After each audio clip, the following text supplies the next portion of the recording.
उसके लिए सबसे पहले आपको जाना होगा इस कोर्स के होम पेज पे। जाने के बाद आपको क्लिक करना होगा टर्न एडिटिंग ऑन पे।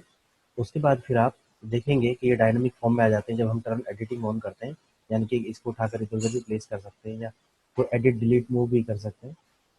ऑलराइट, तो उसके बाद फिर आपको वापस यहीं पे क्लिक करना होगा टॉप राइट कॉर्नर के नीचे। तो उसमें फिर आप देखेंगे मोर का ऑप्शन है। मोर पे आप जैसे ही जाएंगे तो इस कोर्स के जो भी आप एडमिनिस्ट्रेटिव एडमिनिस्ट्रेटिव टास्क हैं तो आप वो यहाँ कर सकते हैं। ठीक है, इस कोर्स से रिलेटेड जो भी एडमिनिस्ट्रेटिव टास्क है ऊपर आपका कोर्स नेम है।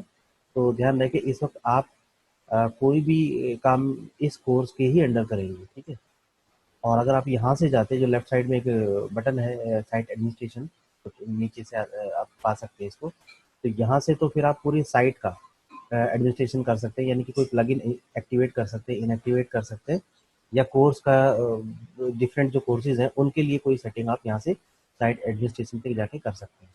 लेकिन किसी पर्टिकुलर कोर्स के लिए कोई एडिटिंग आपको करनी है, चाहे उसके कंटेंट के लिए करनी है या उसकी और उससे रिलेटेड जो यूज़र आपको ज्वाइन कर चुके हैं उस कोर्स को, उससे रिलेटेड आपको कोई सेटिंग करनी है, तो आप यहाँ कोर्स एडमिनिस्ट्रेशन पे जाके करेंगे। तो जिसको एक्सेस करने का तरीका आपको मैंने बताया। उसके बाद फिर जब आप यहाँ आएंगे तो आप ये देखेंगे कि इस पर्टिकुलर कोर्स के लिए एक नीचे एक लिंक है मैनेज बैजेस और ऐड ए न्यू बैजेस। तो उससे पहले मैं आपको ये बताना चाहूँगा, इससे पहले कि आप बैज क्रिएट करें या बैज मैनेज करें, तो यहाँ पर कई बार ये ऑप्शन नहीं होता है। ठीक है, ये ऑप्शन पहले से यहाँ नहीं होता है। तो आप ये देखेंगे कि आपके इस पर्टिकुलर कोर्स के लिए आप बैच क्रिएट करना चाहते हैं, लेकिन यहाँ पर तो कोई ऑप्शन ही नहीं है बैच क्रिएट करने का। सो वो कैसे आप पहले टैकल करेंगे, तो उसको पहले मैं आपको उसको बता देता हूँ। उसके बाद फिर हम कैसे बैच क्रिएट करना है उसको हम बात करेंगे। ठीक है, ऑलराइट, तो उसके लिए मैं मुझे क्या करना होगा, पहले मैं अपने वापस साइट होम पे जाता हूँ। ठीक है, उसके बाद फिर वापस इसी कोर्स पे जाते हैं और उसकी एडिटिंग हम ऑफ कर देते हैं, क्योंकि हमने अभी इसको टर्न एडिटिंग ऑन कर रखा है। तो इसकी एडिटिंग अभी हम ऑफ कर देते हैं। ठीक है, तो देखिए अब आपके पास अगर ऐसा कोई ऑप्शन है कि आप बैच इसमें नहीं क्रिएट कर पा रहे हैं, तो आप क्या करेंगे, आप पहले साइट एडमिनिस्ट्रेशन पे जाएंगे। ठीक है, तो साइट एडमिनिस्ट्रेशन से आप कंट्रोल कर सकते हैं कि आप किसी भी पर्टिकुलर कोर्स के लिए कोई पर्टिकुलर प्लगइन एक्टिवेट भी कर सकते हैं, डीएक्टिवेट भी कर सकते हैं। तो जब आप साइट एडमिनिस्ट्रेशन पे आप देखिए, यहाँ पे आपने साइट एडमिनिस्ट्रेशन पे क्लिक किया था, तो यहाँ आप पूरी साइट का एडमिनिस्ट्रेशन कर सकते हैं, यानी पूरी जो आपकी जिनोमी की ये जो साइट है, इसमें जितने भी प्लगइन्स हैं उनके साथ आप कोई भी छेड़खानी यानी कि एक्टिवेट इनएक्टिवेट कर सकते हैं, किसी पर्टिकुलर कोर्स के लिए भी कर सकते हैं। तो यहाँ पर भी आप देखेंगे, यहाँ पर ये सारे डिफरेंट डिफरेंट जो भी टैब्स हैं उनके अंडर एक जगह आपके बैजेस की होगी। तो पहले ही केस में जहाँ पे शायद एडमिनिस्ट्रेशन पे आप आए थे, तो यहाँ पर आप देखेंगे यहाँ बैजेस का एक ऑप्शन है। तो आप यहाँ करेंगे मैनेज बैजेस। पहले आप बैजेस सेटिंग पे जाएंगे, सॉरी। तो आप बैजेस सेटिंग पे जाएंगे तो उसके पास देखिए यहाँ पर इनेबल कोर्स बैजेस। तो ये बाय डिफ़ॉल्ट तो यस होता है, लेकिन किसी गलती की वजह से या किसी और सेटिंग में अगर ये बाय चांस आपका नो हो जाएगा, ठीक है, तो सपोज मैंने इसको नो कर दिया और इसको सेव चेंज कर दिया। ठीक है, उसके बाद हम वापस देखेंगे, अब हम बैच क्रिएट नहीं कर पाएंगे। ठीक है, so let us show you कि आप पहले साइट होम पे जाएं। ठीक है, ये हमने सेव कर दिया था।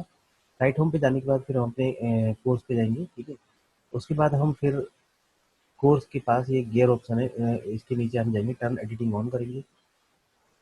उसके बाद फर्दर इसी पे जाएंगे, फिर आप करेंगे मोर पे। ठीक है, तो आप कोर्स एडमिनिस्ट्रेशन पे नेविगेट करके आ गए। ये कोर्स एडमिनिस्ट्रेशन पे आने के बाद आप देखेंगे now you don't see any option to create और मैनेज बैजेस। ऑलराइट, तो पहले यहाँ पर ये ऑप्शन था अंडर कोर्स एडमिनिस्ट्रेशन। इस कोर्स के लिए आपका जो कोर्स एडमिनिस्ट्रेशन है उसमें आप क्या क्या चेंज कर सकते हो वो सारी चीज़ें यहाँ पर है। जो भी कोई पर्टिकुलर प्लगइन है, कोई कंटेंट आपको इंपोर्ट एक्सपोर्ट करना है, यूज़र को आपको मेंटेन करना है, कैसे एनरोल करना है, कैसे एनरोल करना है, तो कोई रिपोर्ट चेक करनी है, कोई आपको डाटा आपको कंपाइल करना है फाइनली। सो यहाँ से आप देख सकते हैं। लेकिन यहाँ पर आप देखेंगे इस पर्टिकुलर कोर्स के लिए कोई आपका ऐसा ऑप्शन नहीं है कि जिससे कि आप बैच क्रिएट कर सकते हैं। तो उस केस के लिए फिर मैं वही कहूँगा कि आपको साइट एडमिनिस्ट्रेशन पे जाना होगा, राइट। उसके बाद फिर आप क्या करेंगे, ओके, उससे पहले मैं चाहूँगा कि मैं अपने साइट होम पे जाऊँ और इस कोर्स को पहले हम टर्न एडिटिंग ऑफ कर देते हैं, सो दैट कि कोई एक्सीडेंटल इसमें फॉल्ट ना हो जाए। Turn editing of. ओके, उसके बाद now you should navigate to the site administration. तो देखिए सारे ऑप्शन ये लेफ्ट साइड में आपके पास होते हैं। तो ये साइट एडमिनिस्ट्रेशन पे जैसे ही आप जाएंगे तो आप यहाँ देखेंगे, यहाँ पहले ही पेज में आप नीचे देखेंगे यहाँ बैजेस का ऑप्शन है। बैजेस में आप जाएंगे बैजेस सेटिंग पे। ठीक है, तो जो आपका ये बाय डिफॉल्ट अनटिक था, तो इसको आप येस पे क्लिक कर देंगे, एनेबल कोर्स बैजेस। ओके, तो यहाँ के बाद आप जब सेव चेंजेस करेंगे उसके बाद अब आप बैक आ सकते हैं अपने साइट होम पे, ठीक है। Now you click on the site home, ठीक है, then go to the respective courses and go to turn editing on, and then again go on more. So now you see under course administration for this particular course, there is an option for badges. This is now activated. So now you can